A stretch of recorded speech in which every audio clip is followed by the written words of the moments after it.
आज मैं आपको पढ़ाऊंगा question number 4, fill in the blanks, यानी हमें खाली जगह भरनी है।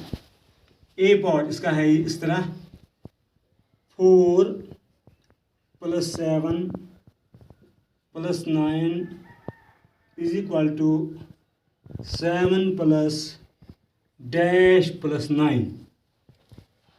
हमें क्या करना है, इस साइड लिखा है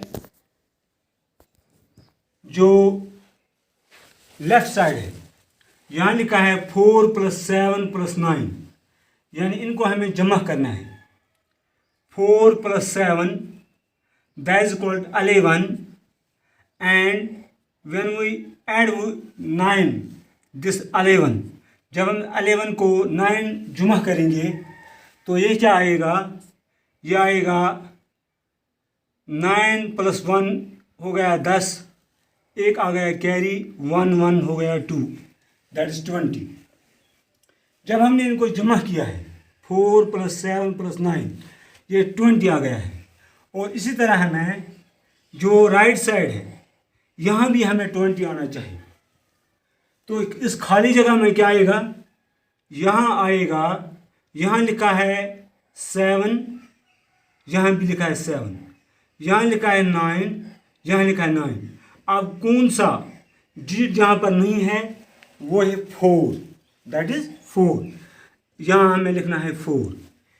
इस तरह से राइट साइड और लेफ्ट साइड दोनों बराबर होंगे, यानी यहाँ जब हम इनको जमा करेंगे ये आता है 20, जब हम इनको जमा करते हैं ये भी आएगा 20, यानी कि राइट एंड लेफ्ट साइड अब दोनों साइड जो हैं ये बराबर आ गए हैं। यानी यहाँ भी आ गया 20, जब हमने इनको जमा किया 20 आ गया, जब हमने इनको किया है इस तरह से 20 आ गया है। अब इसका बी पार्ट है, बी पार्ट है 17 + 24 + 36, that is equal to 36 + 24 + dash. यानी जब हम 17 + 24 + 36 इन तीनों को हम जमा करेंगे, पहले हम करेंगे 17 + 24, 7 + 4 हो गया 11, कैरी आ गया 1 2 1 हो गया 3, 2 + 1 दैट इज 3 और कैरी का 1 हो गया 4। इसको हम ऐड करेंगे +36, 7 + 1 आ गया 7, 4 + 3